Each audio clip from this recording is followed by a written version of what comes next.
വെളിപ്പാട് അദ്ധ്യായം 14. പിന്നെ ഞാൻ സിയോൻ മലയിൽ കുഞ്ഞാടും അവനോട് കൂടെ നെറ്റിയിൽ അവന്റെ നാമവും പിതാവിന്റെ നാമവും എഴുതിയിരിക്കുന്ന 144,000 പേരും നിൽക്കുന്നത് കണ്ടു. പെരുവെള്ളത്തിന്റെ ഇരച്ചിൽ പോലെയും വലിയൊരു ഇടിമുഴക്കം പോലെയും സ്വർഗത്തിൽ നിന്ന് ഒരു ഘോഷം കേട്ടു.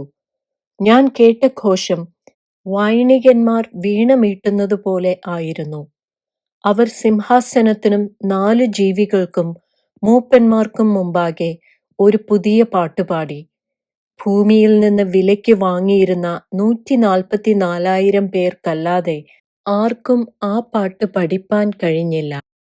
അവർ കന്യകമാരാകയാൽ സ്ത്രീകളോട് കൂടെ മാലിന്യപ്പെടാത്തവർ. കുഞ്ഞാട് പോകുന്നിടത്തൊക്കെയും അവർ അവനെ അനുഗമിക്കുന്നു.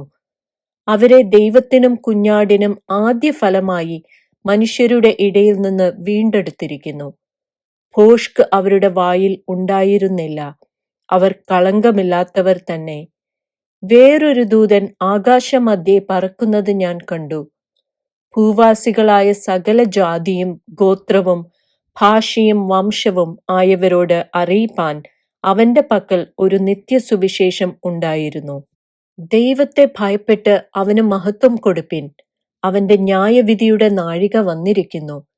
ആകാശവും ഭൂമിയും സമുദ്രവും നീരുറവകളും ഉണ്ടാക്കിയവനെ നമസ്കരിപ്പിൻ എന്ന് അവൻ അത്യുച്ചത്തിൽ പറഞ്ഞുകൊണ്ടിരുന്നു.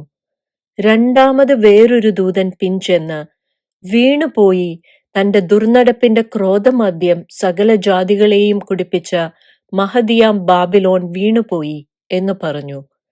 മൂന്നാമത് വേറൊരു ദൂതൻ അവരുടെ പിന്നാലെ വന്ന് അത്യുച്ചത്തിൽ പറഞ്ഞത്, മൃഗത്തെയും അതിന്റെ പ്രതിമയെയും നമസ്കരിച്ച് നെറ്റിയിലോ കൈമേലോ മുദ്രയേൽക്കുന്നവൻ ദൈവകോപത്തിന്റെ പാത്രത്തിൽ കലർപ്പില്ലാതെ പകർന്നിരിക്കുന്ന ദൈവക്രോധ മദ്യം കുടിക്കേണ്ടി വരും. വിശുദ്ധ ദൂതന്മാർക്കും കുഞ്ഞാടിനും മുമ്പാകെ അഗ്നിഗന്ധകങ്ങളിൽ ദണ്ഡനം അനുഭവിക്കും. അവരുടെ ദണ്ഡനത്തിന്റെ പുക എന്നേക്കും പൊങ്ങും.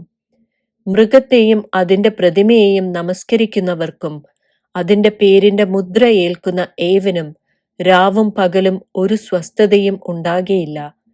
ദൈവകൽപ്പനയും യേശുവിങ്കലുള്ള വിശ്വാസവും കാത്തുകൊള്ളുന്ന വിശുദ്ധന്മാരുടെ സഹിഷ്ണുത കൊണ്ട് ഇവിടെ ആവശ്യം. ഞാൻ സ്വർഗത്തിൽ നിന്ന് ഒരു ശബ്ദം കേട്ടു. അത് പറഞ്ഞത്, എഴുതുക, ഇന്നു മുതൽ കർത്താവിൽ മരിക്കുന്ന മൃതന്മാർ ഭാഗ്യവാന്മാർ. അതെ, അവർ തങ്ങളുടെ പ്രയത്നങ്ങളിൽ നിന്ന് വിശ്രമിക്കേണ്ടതാകുന്നു. അവരുടെ പ്രവൃത്തി അവരെ പിന്തുടരുന്നു എന്ന് ആത്മാവ് പറയുന്നു. പിന്നെ ഞാൻ വെളുത്തൊരു മേഘവും മേഘത്തിന്മേൽ മനുഷ്യപുത്രന് സദൃശനായ ഒരുത്തൻ തലയിൽ പൊൻകിരീടവും കയ്യിൽ മൂർച്ചയുള്ള അരിവാളുമായി ഇരിക്കുന്നതും കണ്ടു. മറ്റൊരു ദൂതൻ ദേവാലയത്തിൽ നിന്നും പുറപ്പെട്ട് മേഘത്തിന്മേൽ ഇരിക്കുന്നവനോട്, കൊയ്ത്തിന് സമയം വന്നതുകൊണ്ട് നിന്റെ അരിവാൾ അയച്ചു കൊയ്യുക, ഭൂമിയിലെ വിളവ് വിളഞ്ഞുണങ്ങിയിരിക്കുന്നു എന്ന് ഉറക്കെ വിളിച്ചു പറഞ്ഞു. മേഘത്തിന്മേൽ ഇരിക്കുന്നവൻ അരിവാൾ ഭൂമിയിലേക്ക് എറിഞ്ഞു. ഭൂമിയിൽ കൊയ്ത്ത് നടന്നു. മറ്റൊരു ദൂതൻ സ്വർഗത്തിലെ ആലയത്തിൽ നിന്ന് പുറപ്പെട്ടു. അവൻ മൂർച്ചയുള്ളൊരു കോങ്കത്തി പിടിച്ചിരുന്നു. തീയുടെ മേൽ അധികാരമുള്ള വേറൊരു ദൂതൻ യാഗപീഠത്തിങ്കൽ നിന്ന് പുറപ്പെട്ടു. മൂർച്ചയുള്ള കോങ്കത്തി പിടിച്ചിരുന്നവനോട്, ഭൂമിയിലെ മുന്തിരിങ്ങ പഴുത്തിരിക്കയാൽ നിന്റെ മൂർച്ചയുള്ള കോങ്കത്തി അയച്ച് മുന്തിരിവള്ളിയുടെ കുല അറുക്കുക എന്ന് ഉറക്കെ വിളിച്ചു പറഞ്ഞു. ദൂതൻ കോങ്കത്തി ഭൂമിയിലേക്ക് എറിഞ്ഞു. ഭൂമിയിലെ മുന്തിരിക്കുല അറുത്തു.